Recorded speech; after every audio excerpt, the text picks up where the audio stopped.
what's going on? What's poppin'? It's your boy, Mr. Locario, the bad boy of the dating game. What's good? So I got an email from a bad boy member, and this one says, "Hey, Mr. Locario, what's up? I'm on a college campus with thousands of attractive women, but I haven't approached any because I don't want to get stopped by campus police for sexual harassment.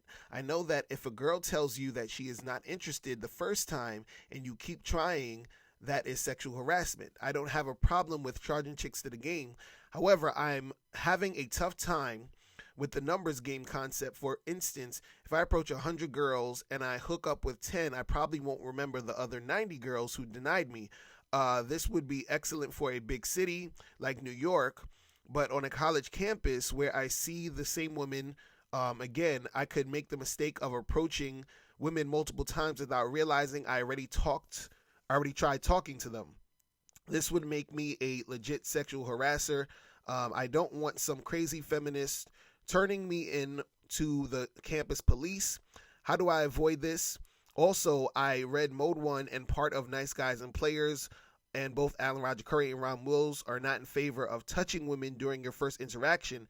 However, I listened to your Art of Flirting audio, and you are very much in favor of this. Do you still think it is absolutely necessary to touch women when you first meet them? All right, so let's first talk about this, this campus stuff and the sexual harassment stuff and all this other stuff. Right now, the thing is, when you're talking to these girls, right, and you go and approach them, you have a conversation, and if the chick is like, basically letting you know she's not interested, right, you have to remember that you've talked to this chick. Now, and this is the thing, if you actually had a conversation with a chick or had any type of interaction with a chick and the interaction was, strong enough to the point where it was made clear either verbally or through her actions that she's not interested, right? That would mean that you would most likely remember that interaction, and that would mean that she most likely would remember that interaction.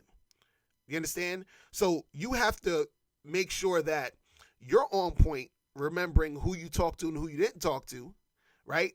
But also, if the interaction was just something that was like, you just said hi to a girl and she just sort of walked past you, and then if you see her again and say hi to her again, that's not really going to be a big deal because the interaction wasn't as strong to where she's going to probably even remember you said hi to her in the first place that first time. But if you actually stopped the girl, was talking to her, was flirting with her, was saying, yo, let's get together, hang out, and then she's like, no, I'm not really interested, blah, blah, blah, and then she keeps it moving, and then you go up to her again, you understand what I'm saying? That's on you to remember that you actually had that interaction. And if the interaction was that strong, then most likely you would remember. You see what I'm saying? So the thing is, you have to be on point, realizing and recognizing, who you actually had those conversations with. See, it's one thing if it's just some in passing stuff where you might have just looked at a girl, said, hey, how's it going? And she was like, oh, fine. And then she kept moving. You know what I'm saying? And that was it. You understand? But with that, it's not really going to be a big deal. But it could be a big deal if you actually had that interaction where you actually stopped her, y'all talked for a while, a little bit, and then she, showed that she wasn't interested, and then you did it again. Because, see, this is the problem with when we come to this whole sexual harassment stuff when it comes to interacting with girls. There's a lot of guys, they're out there scared to even talk to a woman because they're thinking just talking to the girl means that she's going to be like, oh my God, he's sexually harassing me by just talking to me. You feel what I'm saying? So again, the harassment of it means that the girl has let you know she does not want to interact with you and you keep going, right? So if you see a girl pass by and you say hi to her and then she just sort of like, says hi back and just keeps moving, right? There was no, nothing from her saying that she didn't want to talk to you. So if you see her again on campus, you can still go up and talk to her because y'all never had the interaction to where she said she doesn't want to talk to you. And if you did have that interaction where she says she didn't want to talk to you, you have to be able to remember that. You see what I'm saying? So you got to make sure that you're on point with that. So you got to, you have to understand that that's going down. Now, the part where you're talking about,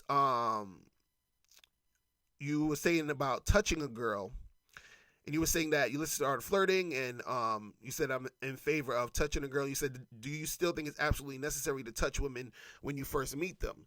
Now, it's not necessary for you to touch a woman when you first meet the girl, but if you do touch her, right, within the interaction, that's going to make the interaction more sexual, and that's going to make her, gravitate to you in that way. Now, this is the part that most guys miss. See, it's not about you walking up to a random chick, talking to her for 30 seconds and then grabbing her hand or something. The touching, when it comes to the interaction between you and a woman, right, only is supposed to happen after she has shown signs of interest based off of what you said.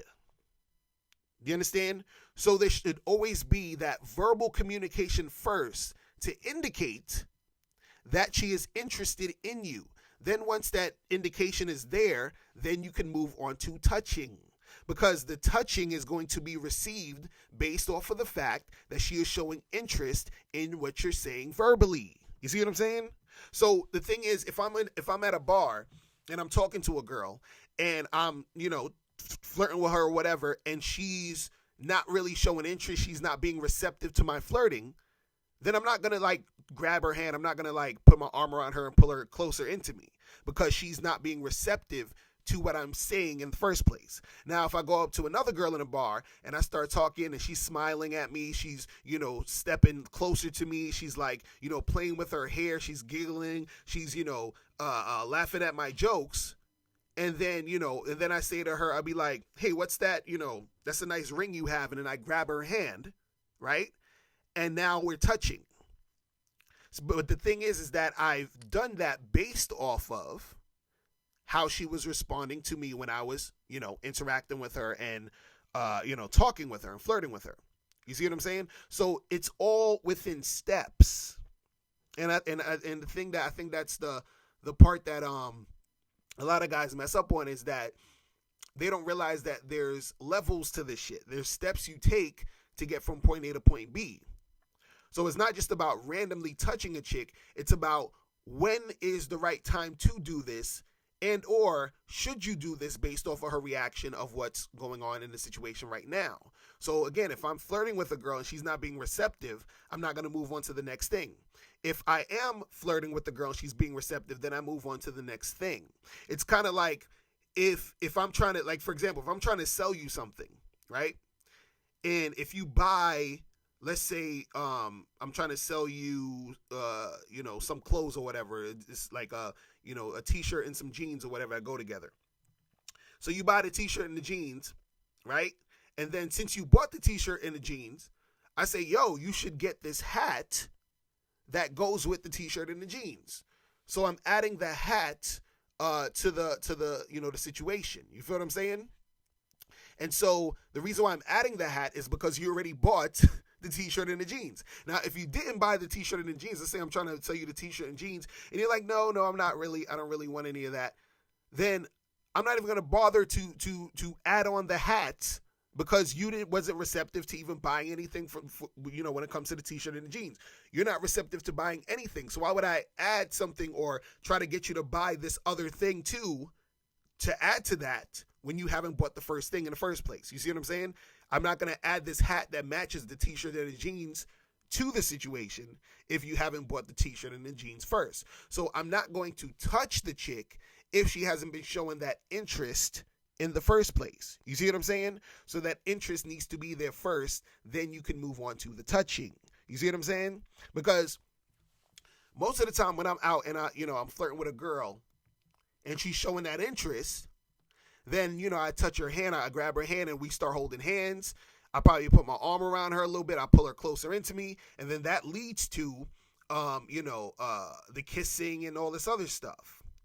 You see, this is how a lot of one night stands happen when you first meet chicks. This is not even a date. This is like a girl that you just randomly met at a bar, at a club or wherever, right? the way that you're gonna get to that point of one night stands or smashing a chick that night is you gotta touch her. Like, the touching's going to have to happen at some point in order for things to go down. You see what I'm saying? Because that builds that sexual connection there. You understand? So it's not like I'm just gonna be talking to a chick, and just be shooting the shit about the weather and how nice the club we're in, and we're just talking about regular shit, and then go from that to just being like, okay, so yeah, you want to come to my house and fuck? You understand what I'm saying? Like, you could do that, right? But even so, if you were to do that and she was to say yes, if you would have touched her before that, it wouldn't have mattered, because if she was down to say yes to just come to your house by you saying it, you touching her wouldn't have been a big deal anyway in the first place, because she was already down to fuck you anyway. You see what I'm saying? So the thing is that the touching is just giving you that indication that she most likely would be down to make something happen. So the thing is, again, it's you seeing that, like, sort of interest from her first by what you're saying, with what you're doing verbally. Then you move on to that touching, and then that touching could lead to, more sexual situations. You feel me? So, yeah, that's pretty much it. Listen, if you guys have any more questions, make sure you click the link below, and I'll holler at you later. Remember, the truth is inside you. Peace. I'm gone. Now, before you turn off this video, make sure you click the link below to get the Mr. Locario 30-minute game session. Now, this is a private one-on-one coaching session between me and you where we chop up game for a half an hour. So make sure you click that link below to get the Mr. Locario 30-minute game session. Hey, what's up? It's dating and life coach Mr. Locario. Go to badboymembership.com and master the dating game by joining my Bad Boy membership program. In this program, you'll receive 45 through 90-minute, easy-to-follow, step-by-step dating advice tutorials that's guaranteed to help you attract, date, and have sex with beautiful women. Join the Bad Boy membership today by going to badboymembership.com. That's badboymembership.com.